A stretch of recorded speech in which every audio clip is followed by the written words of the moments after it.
You are now listening to Soundspace, the podcast where we interview experts and professionals in the space of sound.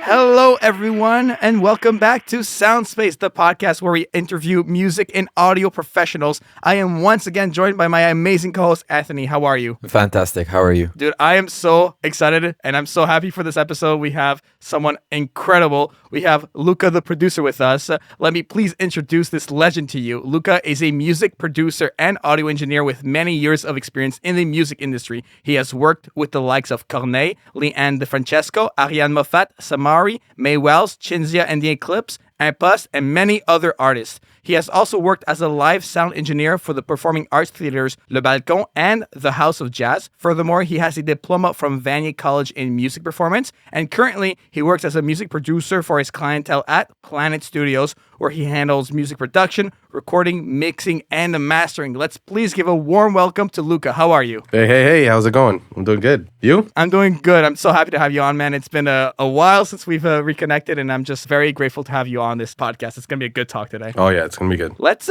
start right at the beginning with you. I just really want to intro your experience with music. Just tell us, when did music become of importance to you, and when did you find out it's what you wanted to pursue? Oh, man, it was from a young age. Like, basically, I think I was 11 when I started playing guitar. And then it was, honestly, dude, it was like the typical thing. Like, girls like musicians. So I was like, let me just like impress some chicks and play guitar and sing. And then I was like learning how to sing and stuff and join bands and whatnot. So like at a really young age, I was in a band from 13 all the way until like 20. And then at 20, I switched band up until like 25. And basically what I did was in the second band, I decided to start producing them because I was like, we can't afford anything. Like, we can't afford studio time. We had a buddy doing it, which was cool, but I was never super happy with the quality of it. And I was like, man, I feel like I can do this myself. And then I started doing it myself with them, and I got better and better at it. And we started releasing songs like on our own. Right. Oh, right on. That's awesome. That's awesome. Yeah, man. So you started pretty young. I mean, 25, yeah. Like, Yeah. you know, like you got, it's young, but at the same time, like you got these young like beat makers and stuff like killing the game. So, you know, now I Right. feel old.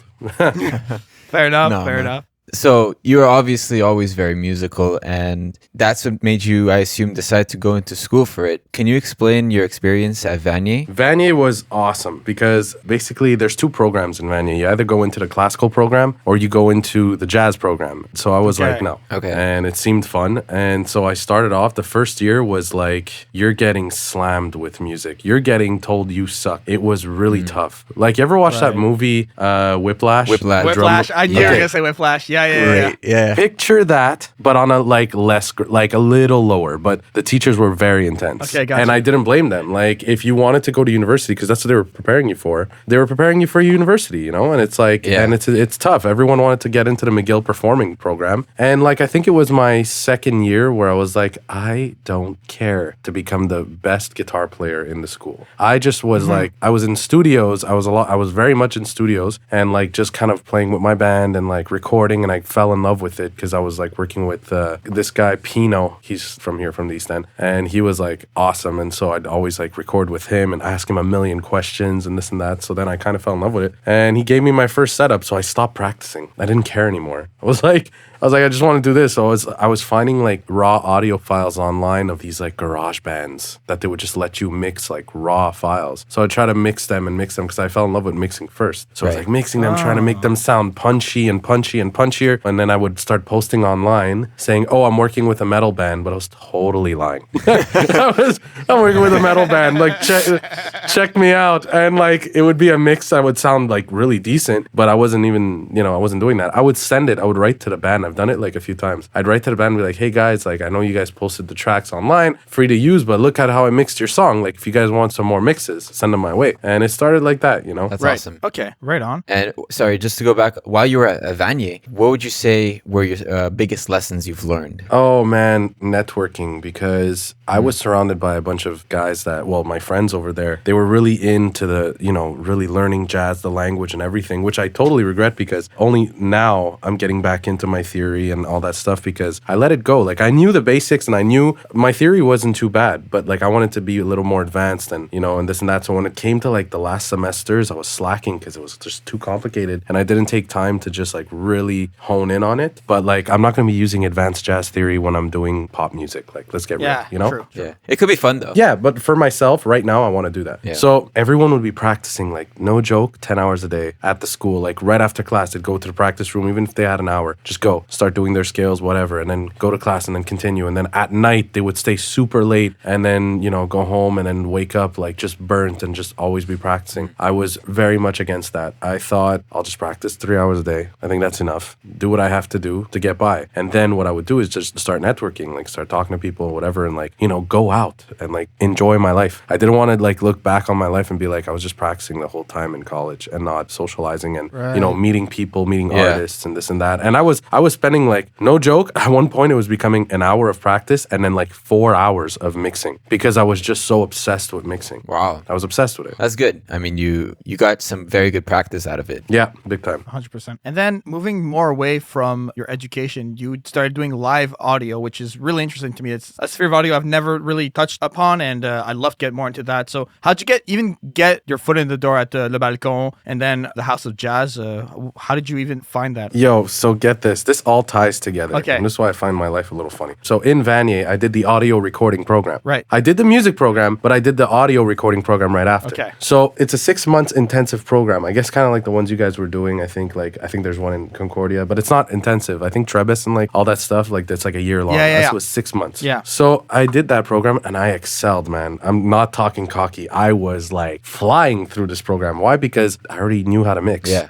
So I understood the tools. I understood what did what. It was more synthesis class that I would struggle with. But anyways, so after I left that school, I was looking for a job. I'm like, yo, I got to start working in live. Let's go. Like I got to start, just get any job in audio. And live was like really scary because anything can go wrong and it's your fault. Live is the scariest one to start at first, I find. Exactly. Like, so if you have location audio, studio, and live, like live is I haven't done live because I'm like, yo, it's live. You know what I mean? So yo, it's terrifying. So basically, I was asked to be in a corporate band. Okay, right after school, I was asked to be in like a corporate band of just like, oh, we're doing like weddings, we're doing events, and we're doing this and that, but we also mostly play at the House of Jazz. I was like, oh, what's the House of Jazz? Cool. So I started playing there. I did like 2 shows there, and the sound man was just so annoyed of the gig. He just didn't want to do it. And they're like, well, Luca, you just came out of school. You want to do it? I was like, yes. Right away, I was like, yeah. And it's so funny because the owner was like this old man. Like, he's the coolest guy. I mean, you know, God rest his soul. Like, he passed away, but he was the coolest guy. And he was just like super old school. He was like, look, I'm only going to pay you $50 cash. I'm not going to pay you more than that per night. So I was there from 4 o'clock in the afternoon until midnight, getting paid $50 cash. If you do the math, that's less than minimum wage. That makes no sense. Exactly. I didn't care. And it's funny because I left working at a club being a busboy and I was making bank. Like I was like happy there. You know what I mean? But I was like, no, I got to like stick to like the musicians here in Montreal, really get to know everyone and just chill. I don't care how much I'm making. I live with my parents. Like I don't care, right? Now's the time to like make those sacrifices, right? So I started working there and like I was just meeting everyone and doing the best I could. And people really liked my sound. I was very limited because I had like just like an analog board and nothing else. No compressors, no nothing. So I was like very much like basic stuff until like I started asking them for a bit more budget. I would go get some gear, some compressors, outboard gear, and I started doing all that stuff. Like even a stereo EQ for the system, like it wasn't there. I had to get that and like really show them that I could really beef up the place. And then they opened up another Laval, like a House of Jazz Laval, and I was in charge of both. So then I got paid more. So just by staying and showing my dedication, the owner was like, yo, dude, no, I'm going to pay you more and you got to get a team because you can't run both at the same time. And so I got like my crew of like 5 sound engineers that I'd call up. I'd be like, today, okay, you know, David, you're working at the House of Jazz Laval. Well, tonight I'm going to work in Montreal. You found them yourself? Yeah. Oh, nice. Yeah. So it was really chill. How long did you do that for? Oh man, 4 years. 4 years. And you want to laugh? While I was doing the House of Jazz in Montreal, there were nights that I had to go do live sound at Piranha Bar. So I was mixing metal. Oh, man. Dude, I was like going Damn. from jazz, like mellow stuff, or some pop bands, because there was some like cool stuff, to like just Metal. straight up death metal, and I loved it. And over there, they loved me, dude. They loved me over there, man. I was like cranking the board. I was pushing it so hard, but my vocals were always on point. It was just like Damn.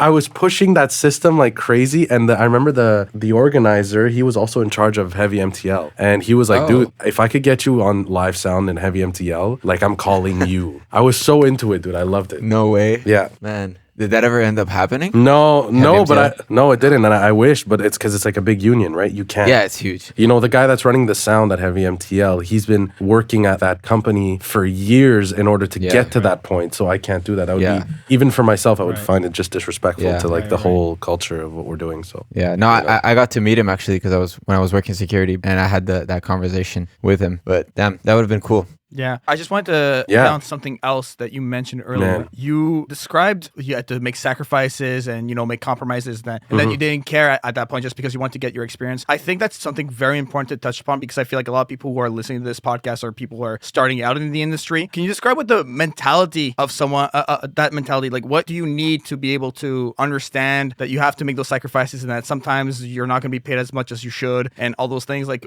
how did you come to accept that and move forward with that? Because I feel like it's sometimes a connection that's hard to make when you're out of school and you just want to work and be paid what you're owed because you put in the amounts of years that schooling. You know what I mean? I feel like that's something really important to touch upon. well, the thing is that I had to be real with myself. One, I was in a program that was 6 months long. When you get out of audio, you're in a program that's like a year to 6 months long, maybe a year and a half max.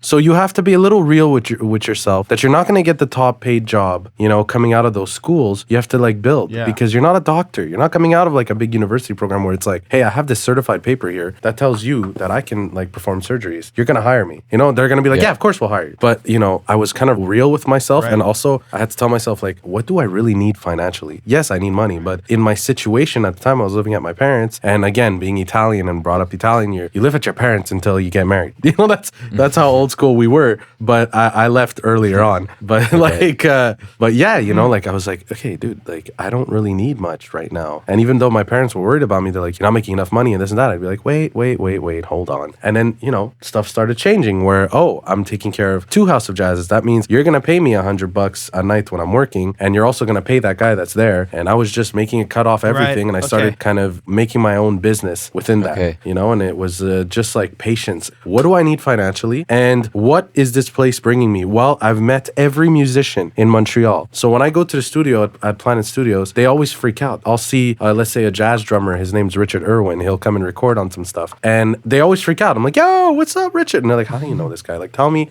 how do you know everyone that walks in here? Dude, it's because I would chill in the back alley with them, drinking and, smoking cigarettes and just like, talking. And then they'd get on again, okay, guys, let's get back on. I got you guys for the sound. No problem. Just let me know what you need. Oh, yeah, Luca, can you just boost up the vocals in my mons? Yeah, okay, no problem. And it's like, but I got along with them. We all became brothers, it was really chill. So, that's what happened. Yeah. Patience. Right. I think very, very well said. Very well said. I think that's really important to touch. And yeah, absolutely. I think it's a very valid way to like grow. When you start out, you have to build upon that. And I know exactly what you mean. And that was like something that was hard for me to accept at the beginning because I was like, I have 3 different diplomas. Am I really going to just like start? Because I had like a live audio, audiovisual technician position. I was like, really? Am I only going to get paid like this amount of money? And then I realized that no, you have to start at the bottom no matter how many diplomas you have. And it's hard to accept, but it's also like the faster you do, the better it is for you. Yeah, for sure. It's definitely an investment. Yeah, big time. So how did you move from live audio into studio? So how did you get into Planet Studios? And did the 2 overlap? Oh, dude. Okay. This is why I'm also going to say it's a funny story because it all links. My whole life had a link. So me being patient and being at the House of Jazz, I end up meeting, I'm doing sound for this band, like this R&B band. They're like just going crazy. Right. And I'm driving the board and I'm having a blast. This was in Laval. And they were using like this Yamaha 01V board. It's like an old board, but I love it. And I think at school we had an O2R, which is a a version of it. So I was used to like navigating around. It's more of a studio board. I don't know what it was doing there for live, but I was having fun with it. And this guy comes up to me, Jesse, and he's like, yo, man, I could tell he's not from here. Like his accent like was so American, like African American. He was just like, hey, man. I'm like, what's going on? And he's like, hey, listen, man, I really like the sound, man. And like, he's like, take my card. And he gives me a card and it says Studio Mecca, Planet Studios. I'm like, what? I'm like, okay. He's like, you should come by the studio sometime. I'm at Planet Studios. Like, come check it out. I'm like, okay, cool. So I go to Planet Studios and I meet the owner and I see Jesse and he's like, yo, Dan, this is Luca. Man, he's the coolest and he's a great sound engineer. I'm telling you, he's going to do big things. And Dan was like, all right, cool. Like, whatever. I say that all the time. And I remember exactly the moment when I met Dan. It was too funny. So then we go upstairs and there were rooms upstairs and there still are. So we had the room upstairs. Now it doesn't exist anymore. That booth, like that basically that room that I had was torn down. So this room was like where Jesse's spot was. And he's like, yeah, man, this is what I do. And I was so like in love. I'm like, yo, what the hell? I leave that day. He posts on Facebook, looking for a studio partner. I need help paying rent for a studio spot I got, which was Studio Planet. I called him right away. I said, Jesse, I'll partner up with you. He's like, what do you mean? I'm like, I'm going to partner up with you for the thing. He's like, what are you going to do? I'm like, I'll produce. It's fine. I'm already producing for my band. Oh, cool, man. And I just partnered up with him and started paying monthly at the studio. And then that's when I started working independently as a producer, actually. Yeah. Wow. Oh, man. Yeah. And so it all linked. So I was still doing the House of Jazz at the same time. And then I left the House of Jazz and like, you know, stuff financially wasn't working out. So I left the House of Jazz and went to work at an insurance company and I was horrible. I was doing studio and the insurance company. So I was like black under my eyes. I was just so tired. And the company was like, listen, we have to let you go. Like you're exhausted and you rather be doing studio work. And I remember the manager like crying, like breaking down for like letting me go because she was like, I feel like you're going to do some good things. And I know that we've been holding you back and you're just not fit for this job. You can't be. This is not for you. And so I was like, all right, cool. No problem. I'm out. Wow. And she was a life coach as well on the side. She had a side gig. So that's why she was so emotional about it. She was like, I need you to really stick to what you like and like you'll be happy doing that. And ever since then, I've never worked like a regular job. I just decided to do amazing. That's a full-time. blessing. Yeah. Ever since Kind then, of, you know? everything just fell into my laps where I would meet certain people and then I started getting on these bigger projects and I got to get better at production because I was lacking a bit because of like,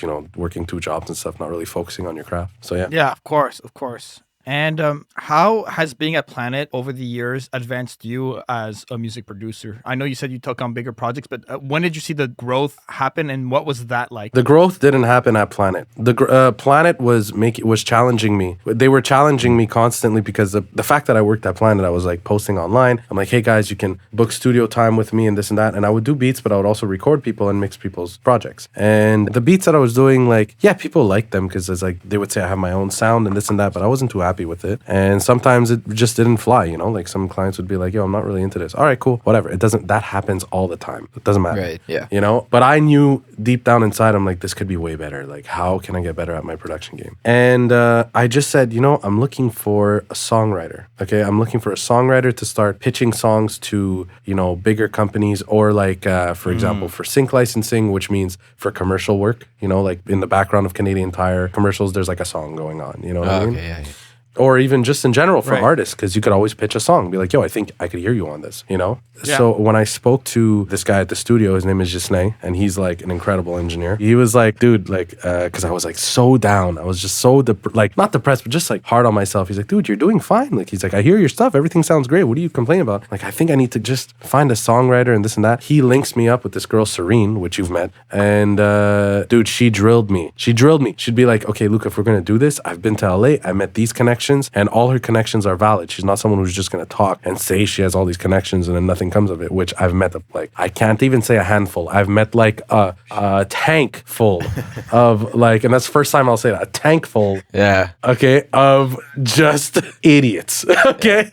So, and she was like, any style. So I would do R&B, I would do ballads, I would do folk music. And already I was working with like Chinzia, right? So like we're doing folk and all that stuff. So I already had some things under my fingers and R&B down under my fingers because like that's what I listen to a lot. But we do it all. So I was getting drilled technically by Serene, who's like pushing me that I was just getting better. And to the point that I had friends that'd be like, I don't know how in 1 year your production skill went from one level to a whole different level that like now it's like, yo, like you're sounding pro, like one of the good ones, like in Montreal. Like you're sounding so pro. It's insane. And I was like, oh, dude, thanks. And then I just didn't stop. And then that was it. It was really just sticking to a partner who's going to just have that moral support for you and Right just on, kind of right like on. push, you know? So yeah, that's what happened. So, what would you say like are some of the techniques and workflow that you really expanded on? Techniques and workflow. For me, it's like you need to get the vocals sounding good right away. No matter how bad the prod is, no matter how good the prod is, make the vocals first priority because that's what people listen to first. When a song's on, no one cares how cool and how awesome your piano sounds or your kick drum sounds. No one cares. They just want to hear the vocal. And sometimes the vocal determines how good of a quality is your song, like, or is the producer, or you know what I mean? Because let's say you listen to a song and it's very experimental. So I'll take James Blake, for example. That was like one of my idols. Like James Blake, his first album was like, wow. Some stuff sounded so raw and so like badly recorded, but you can tell the intent that that's what it was. They didn't want to have it perfectly done that way. So it all depends on the record, but the vocals were always so interesting. They would sound a certain way that was so cool. So people, it sounds like you took time on it, you know, as opposed to just, let me slap like one compressor and that'll do the job. Like I've seen so many people in studio do that and it's just wrong. Get the vocals as fast as you can. I'm talking like not even 5 minutes. Like you got 2 minutes or 3 minutes to pull up your preset and make sure it sounds super good and like let's go, and then the rest just flows. It doesn't matter because then you could tweak your kick drums and start adding elements and this and that. As long as the vocals on top of the whole song sounds great, then you're good because the song is good, you know. Essentially, if the song is good, no one cares. But if you have to make the production super intense and sound incredible because the song is lacking, that stuff happens a lot, you know. So yeah, workflow wise, I would just say really speed up on your vocal techniques and like make sure that's like up, and that's it. Because when I think about it, your clients are, I would venture to say 99.9% like vocalists. You know, when I was at Planet, I saw you like when someone knocked at the door to like, oh, is Luca there? I have a session with Luca. It was always someone who was gonna do vocals mainly. So I understand why that workflow needs to be, it has to be perfect from the beginning, you know. So I can totally understand what you mean by saying. Well, exactly. Like I'm not in the game to run the studio like a studio anymore, right? Like my spot at Planet, I don't do that. Like I'm not gonna be like, oh yeah, Luca, I was just wondering if I could like record a thing on top of an MP3. No. It's either you work with me because it's your song and like we're doing this like where we build it together, or else I just don't want to do it. Like it's like that's where I have your name on that. Well, that's it. Like I just, even if like let's say I wasn't a part of the songwriting, if you're coming to me to produce it, then yeah, I'm down. I'll make the music all around it. Let's go. It's fun. And because I'm also gonna give some input on that, and there's percentages there anyway. But like. Really, that's what it is. It's like, it's just having those vocals up and like making sure that the singer, like they want to be on the record. You know what I mean? It's not, wait, man, you know, you gotta wait. You gotta wait. It's gonna sound good when it's mixed. Do it now. Just do it now and like make sure it's good. You know, I tell people all the time, EQ, compress, you're good. Ciao. Like, that's it. Because I put two compressors. I put 2 to 3 compressors on my vocals. Like, that's what I do. That's how they sound good. Yeah, I feel you. I've been experimenting with double compression a lot with vocals lately, and I think that it's the way to go. Like one just that like evens it out, and one that's more musical. You know, sync to the BPM. It's just like, I mean, we could nerd out about that kind of stuff for days, but I approve the double compression idea for sure. Oh, dude, you know what's funny? Like Banks and Ranks, by the way, like another incredible duo in Montreal who work with Sean Paul and Sia. And being in a room with them, I was like, yo, what do you guys put on your vocals? Like, because I was singing on some stuff for them, and I was like, what'd you guys put? And I look, it's just the L2 from the Waves. They just crush it on like, really? Yeah, that's it. They just crush it until it sounds good, and that's it, and it has its own character. I was like, really, guys, what? Like, it was literally Waves tune, L2. That's it. I'm like, I love this. Because like, that's how it is in LA, man. In LA, like for vocals, man, they don't give a shit. They're just like, let's crank until it sounds good. And that's when I came back from LA, I'd have like my friends like at the studio just be like, yo, dude, what are you doing to your vocals? They sound interesting, you know? I'd be like, dude, I just don't care until it sounds good. So I'll just push the compression until like it's ready. It sounds like it's ready to go, you know? And that's it. That's what I would do. Amazing. I've been around you long enough to know that you know your stuff, but it's also sitting in on this podcast with you. I feel like I'm learning as I'm talking to you about these different things. It's great to hear. I really want to talk about the results of that and specifically the clients that you've worked on. So I'm gonna let's go just down the line, one client at a time. Tell us about what just highlight how you met, just everything and how it was for you. So I want to start with this one. Has a very special place in my heart because it was my first gig as an assistant in Studio 2, and and I had to do a recall. And this is Burgundy. Burgundy is such a talented artist, and I would love to know your relationship and how you worked with him. Burgundy is like, he's like a diamond in the rough. Like, it's crazy. He's like, okay, so basically Dan offered me the contract to do his first song. It's called Sane. It's on Spotify. You guys can check it out. It's very lo-fi stuff, really nice stuff. So we got along, like we just I was shooting him ideas and I was like reworking his song right on the spot with him. And I did this very simple lo-fi prod and he loved it. And then he just came back to me and we kept doing demos and demos and demos and demos. And then eventually Dan was like, yo, like, okay, like seems like you guys work really well together. So I told Dan, like, I'll just take this client and like, it's all good. Like he was like cool with it. We had to have a little talk because like, you know, I'm taking your client. So we had a little chat about it, but it's all good because me and Dan work together all the time anyway. And the vibe was amazing because then we released like another song, which is like crazy Beatles influence. It's called Cigar in the Snow. And like, if anyone listens to the Beatles, like you'll understand where that influence was. He didn't even want the Beatles influence. He just liked where I was going with it. I was like, yo, like, okay, we're going to do these cool harmonies. I was singing the song parts to him and he was like, okay, let's go. I'll do it. So I just clipped my bass, clipped my guitars, clipped the drums. And I was like, look, and then we were freaking out. We really love that song. So it's really cool, man. It was really... Very cool. And let's go to Ariane Moffat. Yeah, actually, wait, side note. Of course.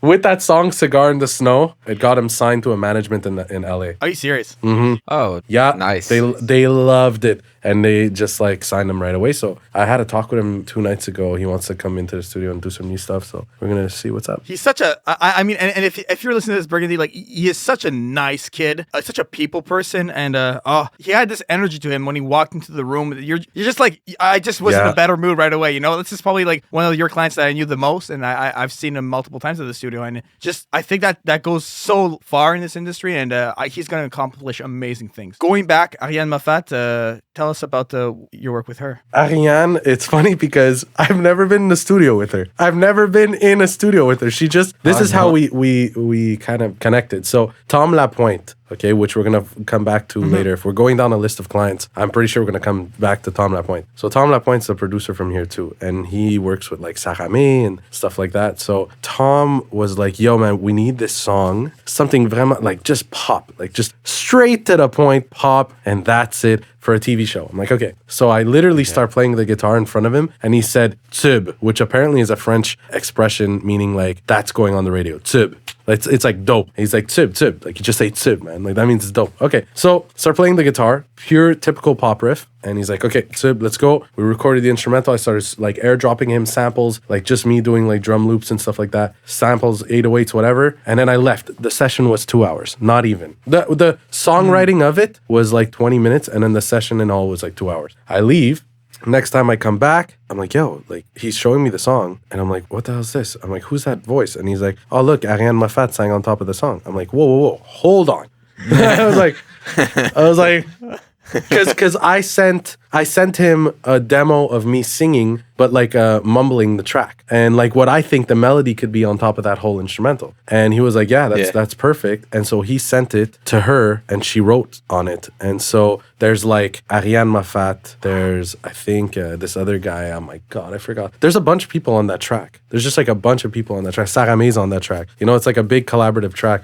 So it's really dope. Like they were singing my melody that I wrote. I was like, oh, okay, yeah, let's go. So that's fun. Wow. That was really fun. That's funny. Yeah, so what sucks is that the song isn't on any platform but YouTube, which I was like, oh, really, guys? Come on, man. Like, let's put it on Spotify. So maybe later on, who knows? I don't know what they're going to do. So your involvement with Ariane Moffat was the same as Saramé in that case? No, Saramé, I was with her in the studio. Okay, so you got to interact a little bit. Yeah, Ariane Moffat, what's funny is that I was like in my studio session with someone else and then I saw her walking in Planet, like walking around. So I get out of the room. I'm like, Ariane, hey, it's Luca. She's like, Luca, yeah, hey, how's it going? I've heard a lot about you. And yeah, like we mentioned the song. And so we were talking, you know, about that. And so I met her like in the hallways. You know, that was the only way I could like talk to her. Or else like I've never had a studio session with her. Saramé was with, again, Tom Lapointe. It's like his main gig is Saramé and Léonie Gray. So those are his two artists. And so he just needed some like production. He's like, yo, like we're going to do some beats. We're going to go up north with Saramé and we're going to make some beats for her. Okay, cool. I show up with beats already prepared. And she wasn't too crazy about like, I think I showed one beat that I was like, yo, I think you'd be great on it. She really liked it. But then like we had to make stuff on the spot. And so I made some stuff on the spot and they were loving it and this and that. One of them was the song that she released with that crazy video. It's called Elle est partie. And so we basically just made a bunch of beats, man. We stayed the whole day and I left and they stayed like, I think 3 days I stayed one. And next thing you know, I have 3 songs on the album. I was like, all right, cool, let's go. That's really cool. Yeah. I didn't write the songs with her. It was just like strictly just making beats, you know? Moving on to someone you did write songs with, and I know that, and another fantastic human being, Chinzia and the Eclipse. I would love to know how you two met and everything, because that you two have a very, very, very special bond that I got to witness at the studio, and it was, she's obviously a super, super talented musician who's dedicated to her craft. So I would love to hear more about that. Chinzia is like my day one super friend, I don't know what, just like we're just super tight, and that's what I love about our relationship, because musically when we get in a room it's like, let's go, like we just like push the pedal and we're all in, you know. And we don't care about, I was very adamant about doing stuff that's a little more radio-ish, that stuff that's like gonna be a little more pop, but most times we don't care. We're just like, whatever comes out is gonna sound like Chinzia and the Eclipse. So it's like, you know, that's the vibe, which is okay. Great. The way it happened was that I've known Chinzia since she was like, I think she was like 12.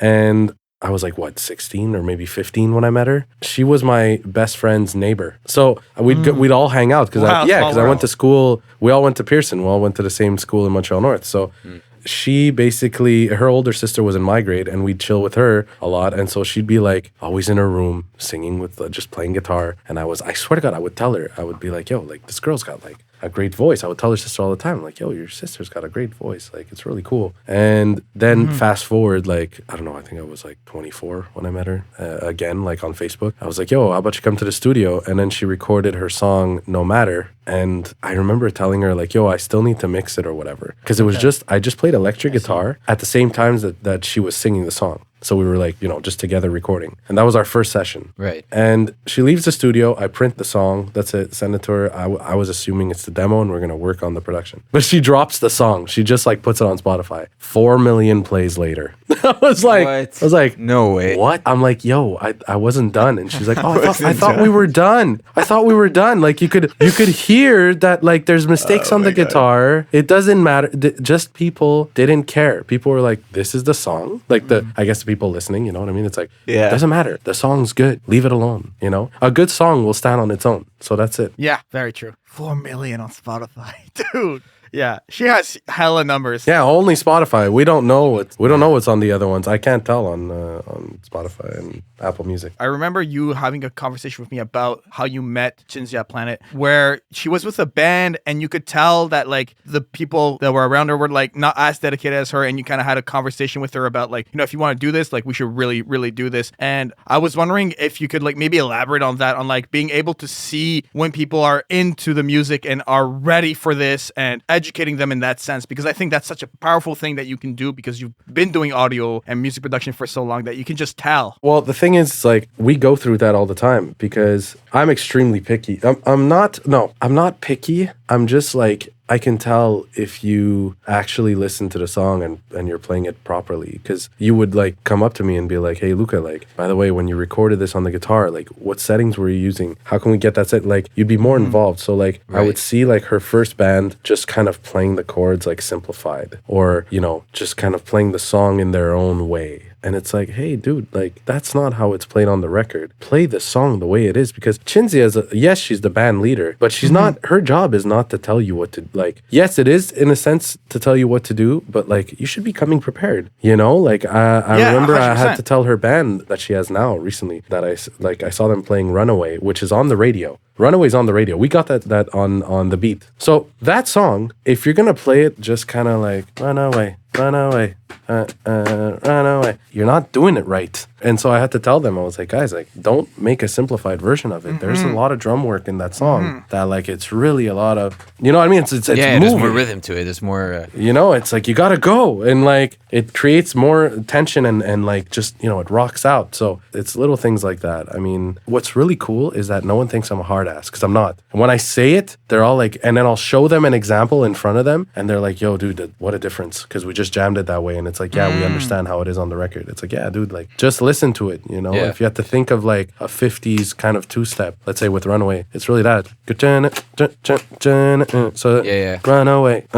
So it's like, that's really what I'm doing, you know? It's like, it's just little examples. It's like I'm not a hard ass, but it's really just I want people to just get it right, because I've been in corporate bands where if I didn't come prepared and I don't know Lady Gaga's song, well, I was screwed and I'm not getting paid. You know what I mean? It's like For sure. That's the school. That's what I was kind of brought up on. So yeah. Well, okay. So I also wanted to talk to you about May Wells, because you recorded a few tracks with her. May Wells is also a very good friend of mine. I've known May Wells for a long time because she was in the Garlics. I was in a band called All Day Dreamers back in the day, and we'd play shows together.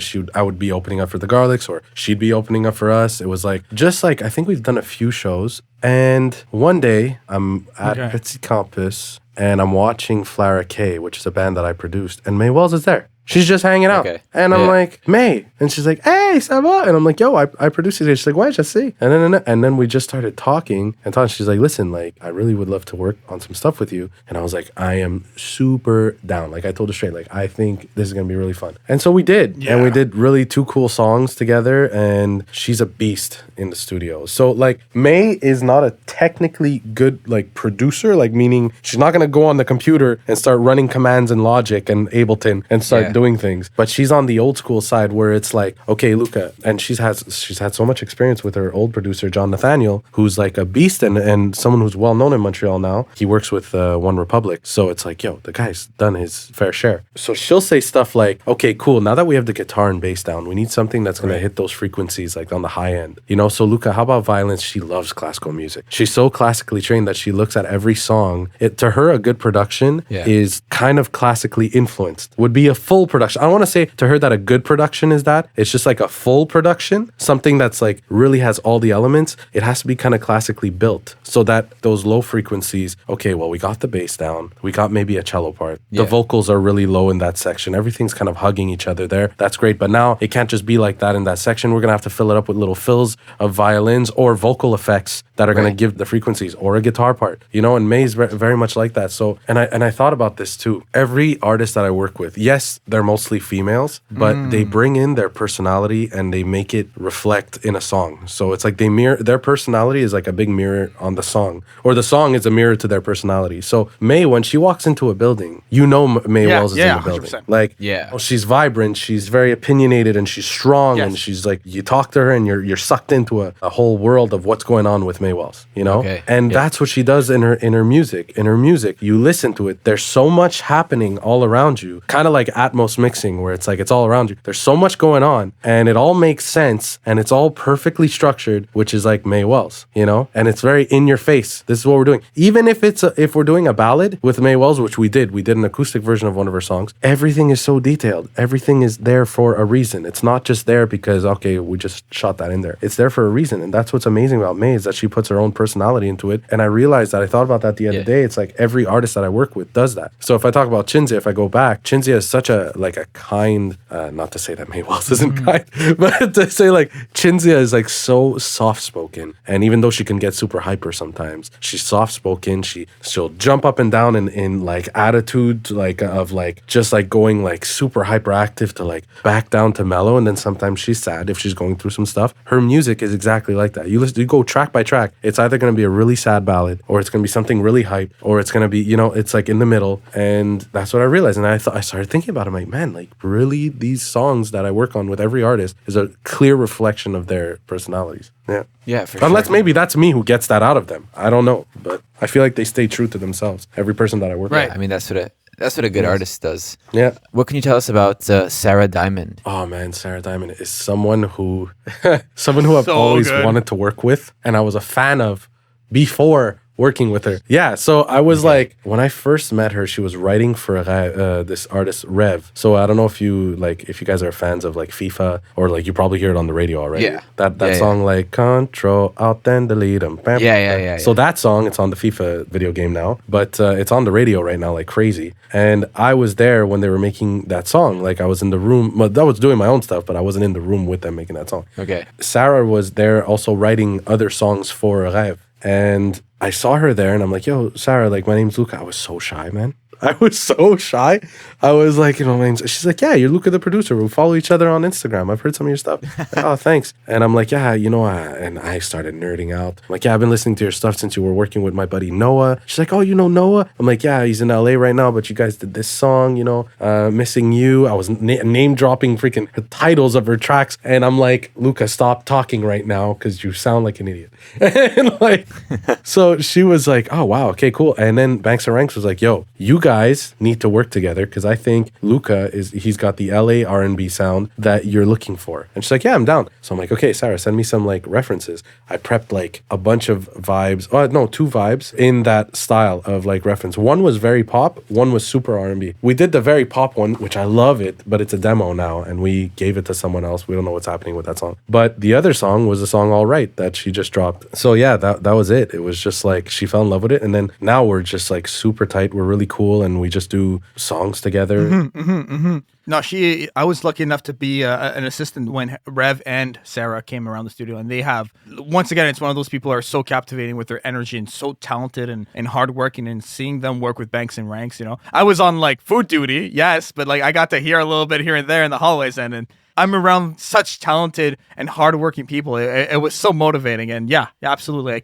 Yeah, that was a hell of a week, man. They were like making songs after songs, and you're like, guys, like the writing on this was amazing. Like, and it's because Rev and Sarah write so well together that it's so fast.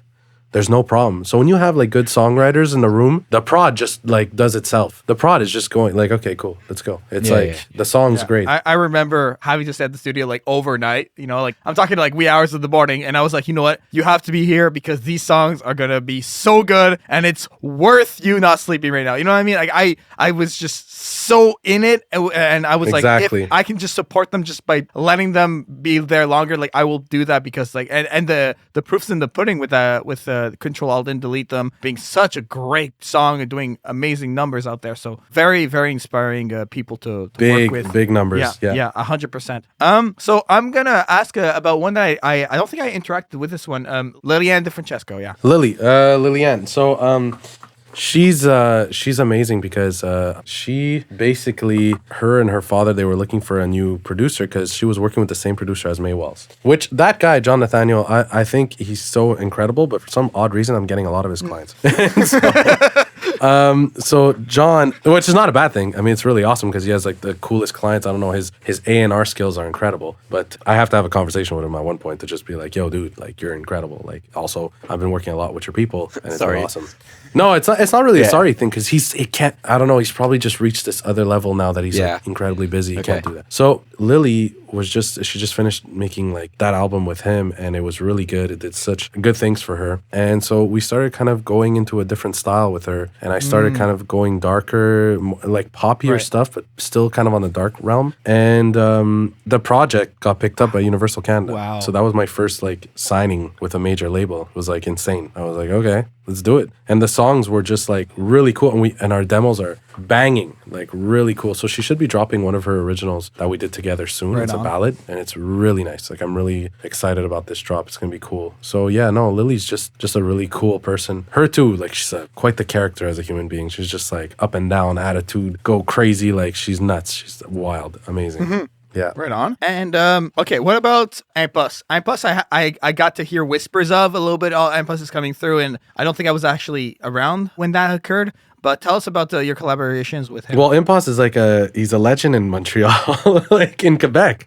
He's a legend. He's like, he was in Mazayan, which they were huge in, like, I think in the 90s and the early 2000s, they were huge. And so I got asked by a friend, a mutual friend named Roma, and he was like, yo, dude, like, Impuss needs like a guitar player. Could you play guitar for him? I said, yeah, no problem. So I went to like the jam, and then we connected so well. We clicked really well. And he's like, yo, let me hear some stuff. So I started playing him some hip hop beats, and he was like loving everything he was hearing. So then I started working with him. We have some stuff coming up that's like unreleased. Like this week, I'm going to go see him on Friday, and we're going to be working on some stuff. It's really cool. Like I'm really excited for that camp.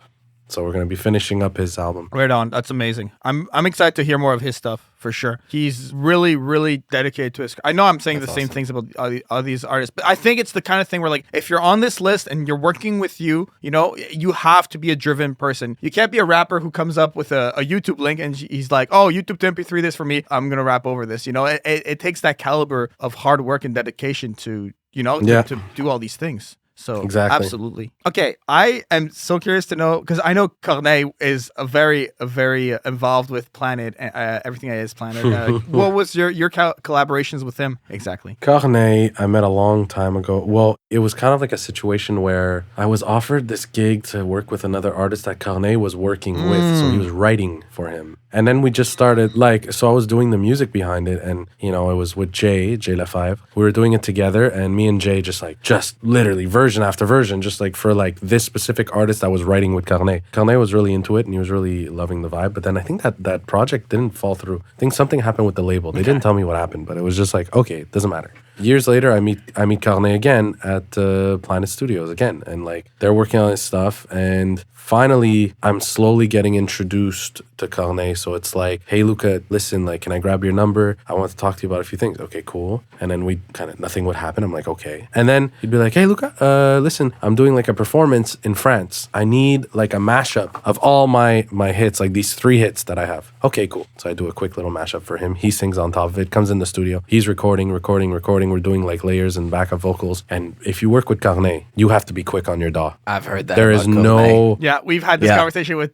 Jacob and Juan. They told us about this, but please go in depth about that. I would love to hear your take on that. Dude, you gotta be on point, because I was like, okay, it's Corneille. Make sure these instrumentals fade in very nice to each other. And vocals, I'm like, I'm using Logic. I am not gonna screw this up. I'm not gonna go into Ableton and try to do some fancy work, because it's stupid. You would not do vocals in Ableton, especially the version I have. So I just started stacking layers with him, and I had to redo an instrumental for him. One of his old tracks, which is called Avec Classe. It's called Avec Classe. He's like, Luca, I don't have access to the instrumental anymore. Would you be down to just redo it? I was like, yeah, no problem. So I spent like, I think it took me maybe 2-3 hours to just like really get it down and everything, and the feel to be right, because they got like this, like the bass is like almost ridiculous on this song. It's like a real bass player, church guy. You could tell he's a church boy, playing all these like just like amazing fills on every chord. And I'm like, dude, okay. And here I am, like, I'm like, that night, I'm like, where's my bass? Oh, it's at the studio. So I start programming the whole thing, and then I did it, and then I showed it to him, and he was freaking out. He's like, dude, this sounds way better. He's like, it's punchier, it has more of a modern kind of hit to it. He was like really happy. And now he's like making me work with Clarel, which is like an artist that's from here. He's a folk singer. He's amazing, R&B folk.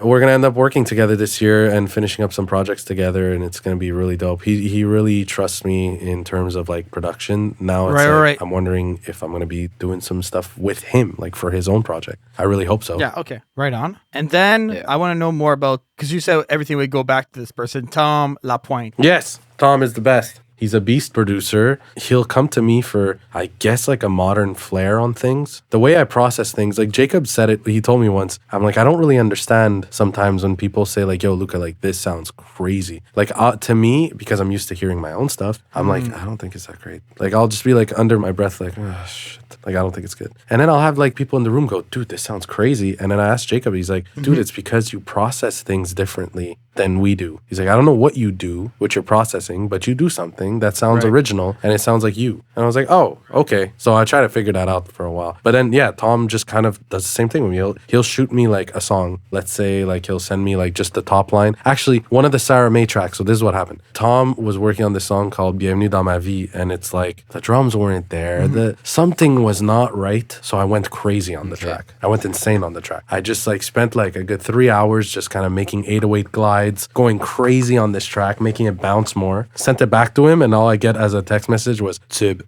And like that's my relationship with him. Like I love it. Like, and now Tuesday, I'm like, for example, Tuesday I'm coming in. He told me, he's like, we're gonna do something that's gonna go on the radio. It has to be like, I'm telling you, Luca, I only want to spend an hour and a half on it, and then you leave. I was like, okay, cool. That's my relationship with him. We get in the studio, we get it done, and no joke, it's efficient, and no joke. I don't think I'm correct when I say this, but on his projects, he's I think think the only co-producer so far that has brought me like royalty checks that I'm like, yo, okay, dude, this is for what we did with Sarame? Yeah, man. Oh, okay. And then, yo, what? This was the Ariane track? Yeah, man. Oh, okay. Like, right. I'm like getting royalty checks like that are out of nowhere. And I'm like, this is because of that song? And I'll be like, dude, wow. Okay, cool. And you're like, okay, cool. It's like a couple $100 that you're like, what? All right, cool. And they just keep coming. So you're like, okay, man, like we're making like, you know, good money on this song, this stuff, you know, and it's really cool. And it's like, it's awesome. It's a really cool feel. And like, you know, soon, like another person that's like Tom Lapointe is Domino. You've met Domino, Jayan. I'm pretty sure you have. Domino. Yeah, come on. I don't know if you guys heard that song on the radio there. Light me up with your lightning, light me up. It's I don't like listen all to over. much radio, to be honest. Yeah. So you could show me the way, light me up. It's like really cool. Anyways, Domino, he's like a huge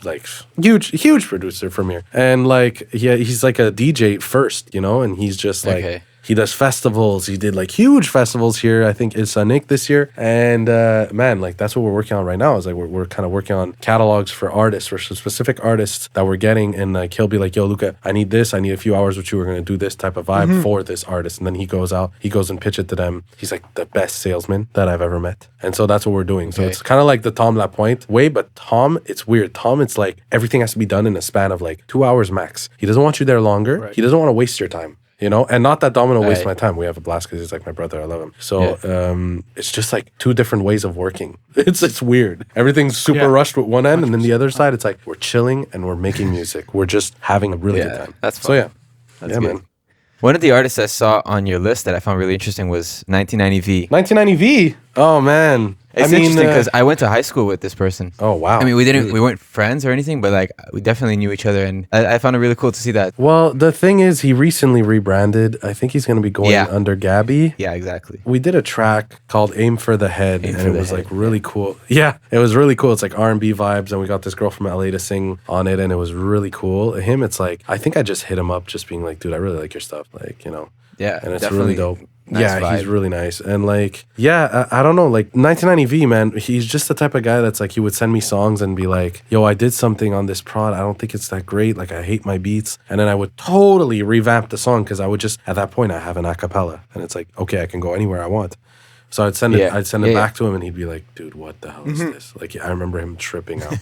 Like, insane. Like, he was loving it. So yeah, no, it's just been a wild ride with like that kid especially. He's just too fun. I think we can say that we have a really small world because another artist that you worked with, someone in that group I went to high school with, I'm talking about the What If Elephants. I went to school with Joey Langlois, and I've known him since like 2010. It's such a small world. I can't believe it crossed my mind just now when you were talking about the high school with 1990V. Yeah, tell us about What If Elephants and your collaborations with Joey's group. Oh man, so when I was in a band called The Ver, okay. Not to toot our own horns, but we were like coming up pretty fast in Montreal. We're playing Festival d'été du Québec. We're winning almost every battle of the bands. We were freaking out. We're like not cocky. We were just like, why do people like us? Like we were weird. We were just weird, you know? And one of the bands that would open up for us, or we would open up for them, was What If Elephants. And I swear to you, I was always jealous of What If Elephants. I told him. And you know what's funny is that Joey told me he was jealous of us. And I was always jealous of them because they sounded so good, so pro. All their gear was expensive. We'd show up with a Yamaha Kids keyboard. No joke. Wow. Yamaha like kid keyboard. Like this is your beginner day one keyboard. And that was our synth. Like it sucked. And we had our guitars and everything. No tracks running. And like Joey, they'd come fully prepared. Like they were all audio engineers in their band. Like most of them, I think. Deadly combination right there. They are, dude. No, they're deadly. That's why their stuff sounds like incredible. Yeah. You listen to some of their mixes, you're like, dude, come on. And so one day Joey was like, yo, I don't know if you'd be able to flip this song. Is that what's going on? It was our first lockdown. So the first lockdown in March of 2020. He's like, I have this song. It's called Sugar Daddy. I don't think you can flip it. Like, we're just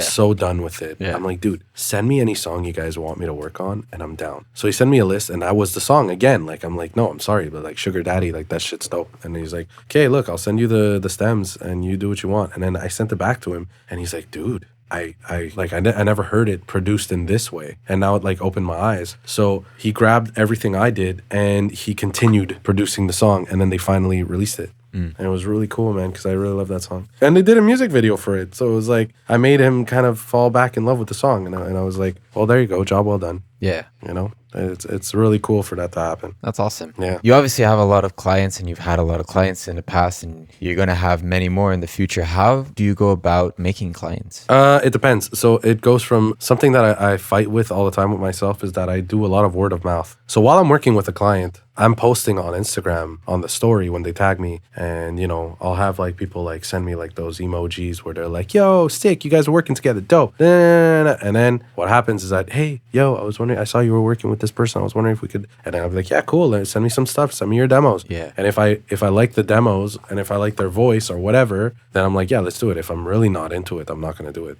It really depends. Like, there's like in the past, I've done moves where like as a producer, sometimes, you got to take in some work or else you're going to go hungry. Right. So like, I've done some stuff that I'm like, it's like, you got to do it. It's like, it's part of your job and you're making the artist happy. So there was some jobs where you're like, oh man. Have you ever turned any down? Oh yeah. I've turned some people down.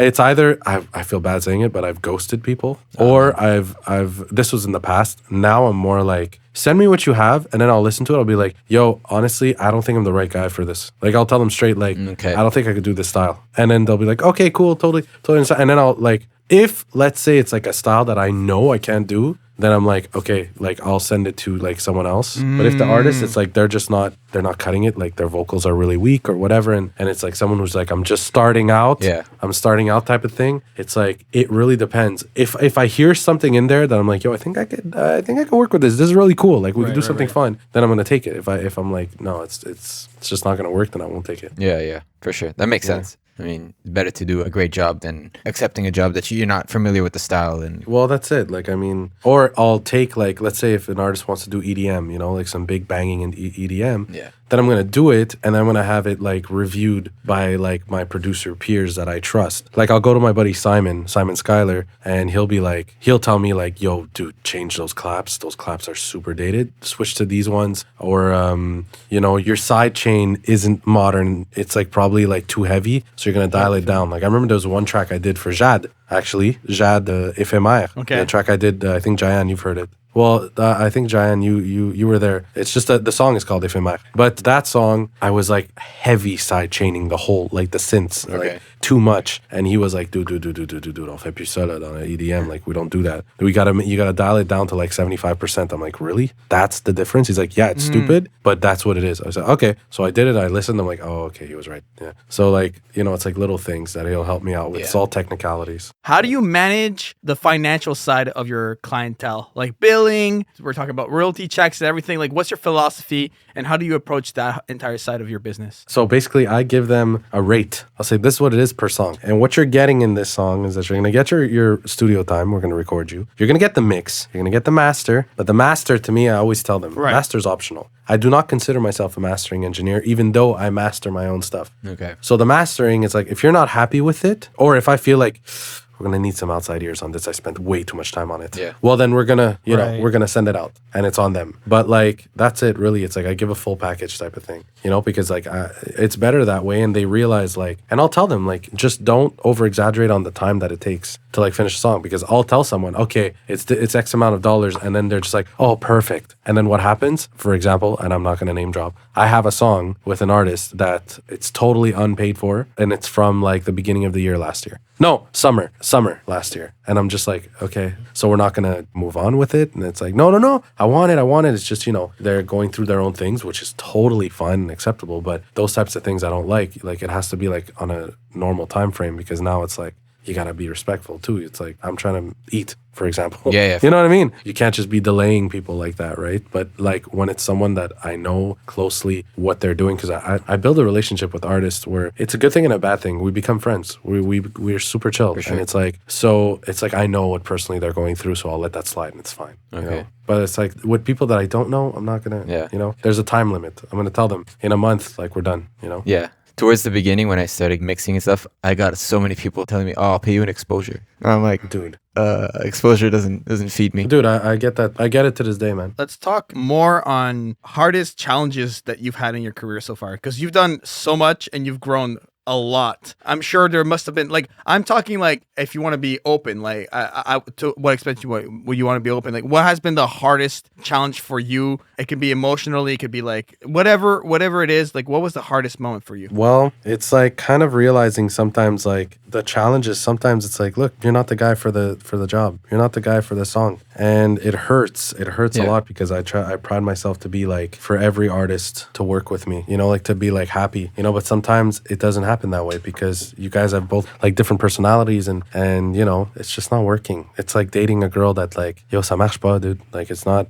You guys are just totally different, and it's like that's what it is. At the end of the day, it's a relationship. Yeah, sometimes the labels get involved where they're like, look, like the artist loves it, but you know, the label right now, we like it, but something about the production isn't there, and we don't know what it is. And then they make you flip and flip and flip and flip, and then the song sounds horrible, and then they're like, we like it. And you're like, what? I don't like it at all. And I have to accept that. And it's like, okay, great. That work that I know my peers are going to be like, you produced that, dude? And I'll be like, dude, like, I don't want to talk about it. It's not normal to me that version 1 that I did with the artist they're in love with. And then the label comes in and they're like, we're on version 10. And they're like, ouais, non, ça c'est parfait. I love it. And you're like, great. I can't do this. You know, it makes me sad in a way. It's like, okay, great. You know, it's like, I'm happy, you're happy. And that's the vibe. Yeah, for sure.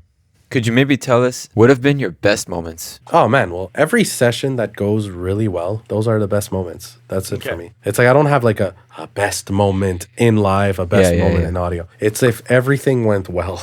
That's really what it is. That's the best moment. I could walk out and just be like, when people are like, dude, like, how did you flip this song like that? How did you save the freaking show? Like, that's insane. It's like, how did you save that? How did you know that to troubleshoot that? How did you work that board so well? I don't know. It's like, those to me are the best moments. I don't really have a best moment type of thing. I'm hoping this year there's going to be like a award ceremony or something where I'll get something for something I did. I feel like I've worked brainlessly on like so many records where you're just like working tirelessly, like nonstop, that I'm like, okay, like I hope there's some type of recognition. But you know, when I talk to my buddies about it, they're like, dude, who cares about those awards? And no one cares about them anymore, because at the end of the day, if you're able to like just survive while doing what you love, then that's the best award, right? So it's like, oh yeah, you're right.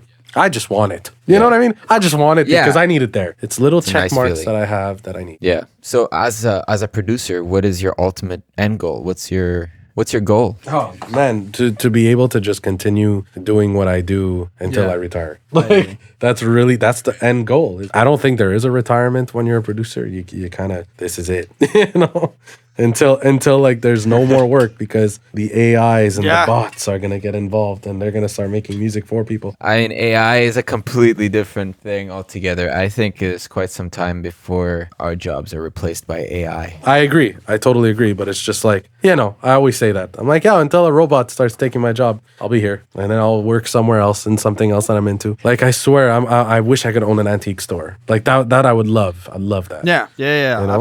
Absolutely. Okay, I would like to know, as someone who has done live audio and studio work, how would you compare and contrast the two? Because they are very different, but they are also quite similar. You know what I mean? Yeah, I would treat live as like a studio mixing environment. So what I would do live, I was making moves live to like bring out vocals, for example. So I'm always talking in mixing, by the way. I'm not really talking about like workflow, because that's Jacob. I'm pretty sure on Jacob's side of the podcast, like, you know, it's like, it's all there. But I'm more on the mixing side of just like really like rolling off high end on those guitars, because I need vocals to pass. I like to parallel compress my vocals live, even though they might feed, they won't, because I rang out the system and made sure that there's no feedback. You know what I mean? It's like there's these little things that I was doing with Jacob. Actually, we were mixing Chinzia live not too long ago at a private party, and like he was letting me take over on the X32, and he's like, dude, why would you do that? Like, and I'm just like, oh dude, you'll see. And then I would push like the vocal, and he's like, oh shit, okay.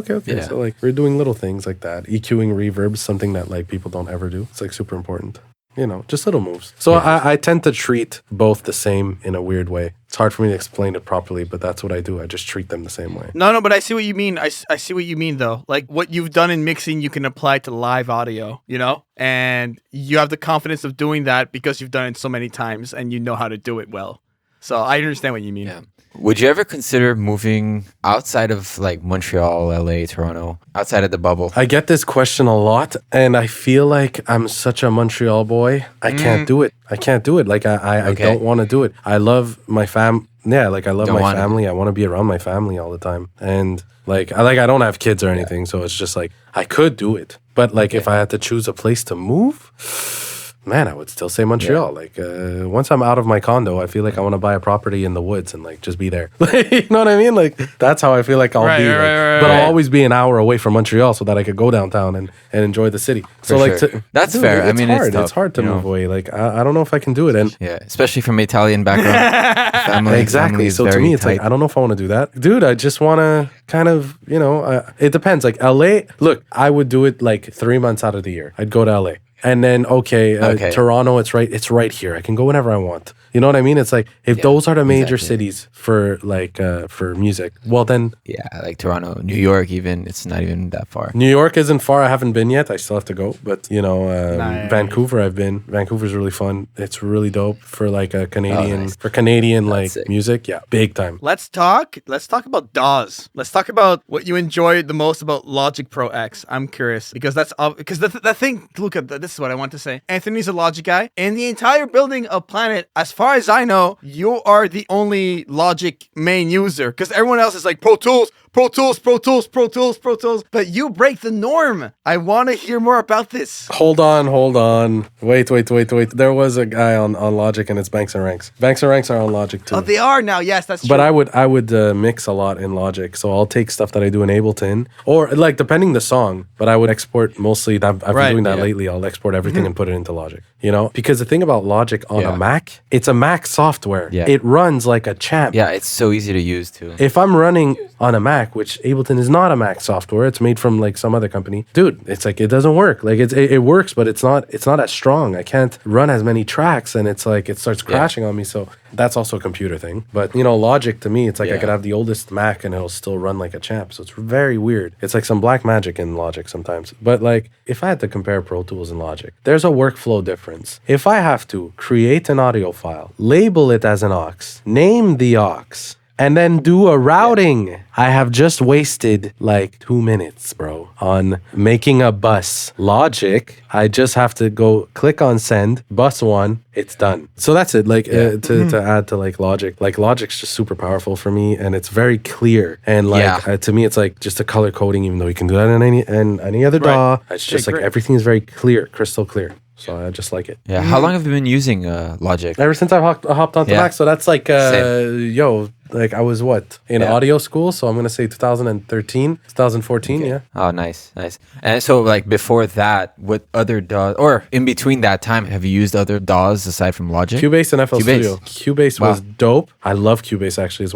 It's another powerful beast of a software. I think the thing about Cubase I didn't like, which I should like, is the window of when you open up your plugins. Like, it's like you click and then you got like this square window where in the center you have your EQ and then on the sides you have your sends and your inserts. To me, it was always throwing me off, and I couldn't. Okay. I also wasn't experienced. Like the layout of it. Yeah, I wasn't that experienced at the time to understand it. But like Studio One, I checked out. Studio One's amazing. So that's it. Yeah, I mean, I just stuck to Logic. Logic had everything I needed. Yeah.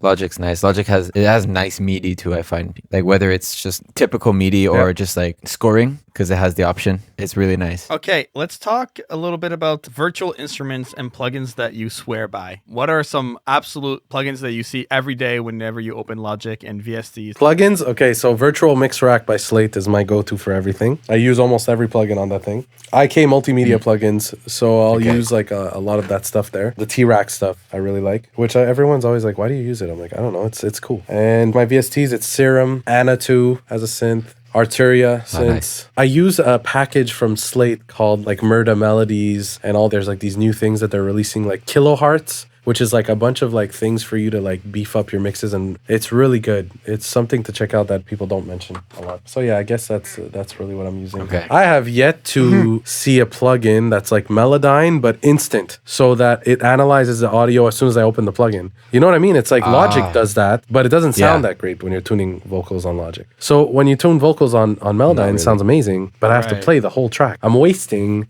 time. Like I want it to just pop up. Apparently there's a few that do, but I don't know. You can commit in Pro Tools, I'm pretty sure. I remember Jacob telling me this trick. You can like, you use Melodyne and then you just commit. No, because you still would have to play through the track. Yeah, it still has to go through. How does Logic, if I just double click on the wave file, Right, I see how what does you it instantly analyze all my Right. notes? So it's like, come Automatically. on. Like, why isn't there a software doing that? Maybe that's why it Yeah, compromises the Likely, quality. Likely. All right. We need a research team to go on this one. So if you're listening to this and you work at Celemony or someone else out there and you're a plugin developer, Luca needs your help. Fix it. Fix it.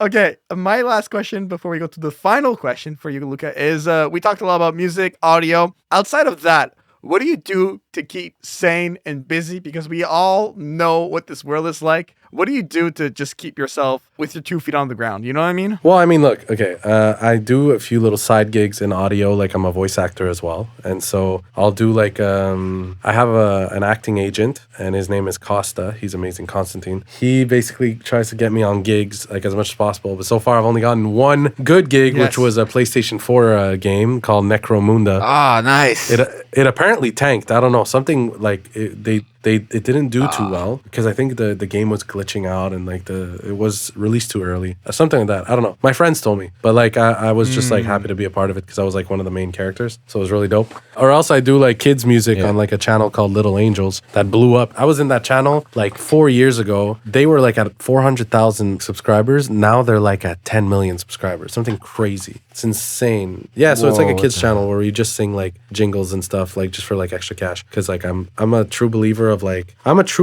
whatever you're good at. Try to find something, try to find something that, just going to take your mind off your main job and like, it makes life a little more fun. So, that's good. Yeah, no doubt. No doubt. Okay, so that pretty much sums up all the questions we had. So here on Soundspace, we've created a little tradition where I like to ask all the guests one final question. And my final question to you is, what is your advice to people who want to get into the space of sound? God, don't do it. No, I'm kidding. It's no.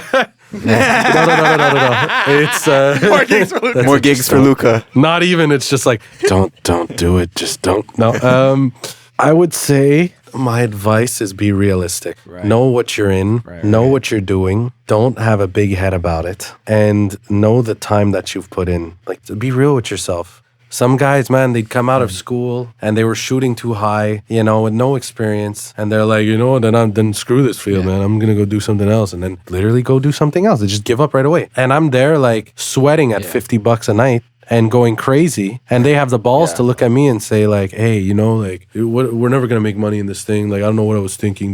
Be real with yourself. Go sacrifice. Go make connections and be good at something. Like, find a niche. Don't just mix. Or if you're gonna mix, be like an incredible mixing engineer. But like, find a way in of something, like something unique. That's like, like especially people who are doing podcast mixing. I was like, yo, that's a good idea. There's a lot of money in that. You start doing it for free for one company that's huge on YouTube, and then you do it for like at a high rate for another company that's asking for the same service. So it's like, come on. And then the word of mouth comes in that sense again. Yeah, it's like, oh, you did the mixing for that guy. Oh, well, I trust you. I mean, it sounded good. Can you mix for mine? Yeah, and it's like if it's for a very successful podcast, there's money in there. There's a lot of money in there. So it's like people could, say, hey man, I'll give you $400 to do the mix. Okay, cool. And it's like can make a killing doing that stuff. So I don't know. I think it's really about people just like being real with themselves, and especially in music production, be very real with yourself. Like, do not waste a client's time. Yeah. If you're not good at like, I don't know, making stuff just sound right and your musicality isn't there, dude, don't take the gig. Don't waste people's time. I've heard productions that I was like, what were they thinking? And then it's like the song didn't do anything, like barely like 1,000 streams. And it's like, dude, what were you thinking? And it's like, I don't know. And then I'll have those same producers hit me up and be like, yeah, but like, I'm not like you, man. It's like, I just wish I was better as a producer. I got to really put more time into it. Then why are you wasting your client's money? You know what I mean? It's like, why are you telling me this? Because that money could have went to someone else. Anyways, So that's it. It's not to get right. Sorry, because I think I sounded a little negative on that. But no, it's just like it would make me feel like, yo, dude, like, what are you doing? If the song is straight pop, man, just make it straight pop. Make pop music. That's it. There's very little ways for you to screw up. It's like, c'est tube, man. So that's it. On that note, be real. Be real with yourself. Yes. Before we close out, where can people find you, Luca? If they listen to this podcast and they want to maybe hire you for a production and everything, what's your website? What's your social media? Oh, it's lucatheproducer.com, all together, no caps, lucatheproducer.com. You'll have all the links to my work, and there's a contact page that's very simple, because you can find me on Instagram at lucatheproducer, and you'll find my email at info@lucatheproducer.com. Perfect. Anthony, where can people find you? Perfect. You can find me on Instagram at akachi.audio. That's ACACI.audio. You can find me on Spotify at Akachi. And my website is in the works, but when it is complete, it will be linked. Perfect. You can find the podcast Soundspace in your favorite podcatcher. Please leave us a 5-star review. All of our social media, Twitter, Instagram, Facebook will be linked in the description, as well as YouTube. And the artwork for this podcast is done by GoPro Kyo. His link is also in the description. And for myself, just go to giantmusic.com. That is my website. It leads to everything else. If you want to hire me for mixing and mastering services, I'm over there. And that's going to be it. So thank you so much, Luca, for coming on. Really appreciate your time. And let's do a round 2 sometime around. I think there's going to be great things that are going to be happening for you. Oh, I'm super down. And also, wait, Absolutely. Akachi? How do you say it in Italian? Like, No, it's because my last name is Kachi. Oh, yeah, so there you Anthony Kachi. So like Akachi. ACACI. Nice. Well, because it sounds so anime, and I don't know how Jayan didn't catch on that. Akachi! It sounds so Akachi. It sounds so anime, bro. Let's keep that in the podcast. I don't want to cut that out. I want to keep this in. Man. Amazing. I don't know. Yeah, no. Yeah, Keep yeah. this in the podcast. It's great. I might be like Gabe and just keep changing my name. Yeah, that's it. Exactly. Rebranding. Nice. All right. Perfect. All right. Goodbye, everyone. Thank you so much to myself, Anthony, and Luca. This has been another episode of Soundspace. Bye. Bye. Thanks. Bye-bye.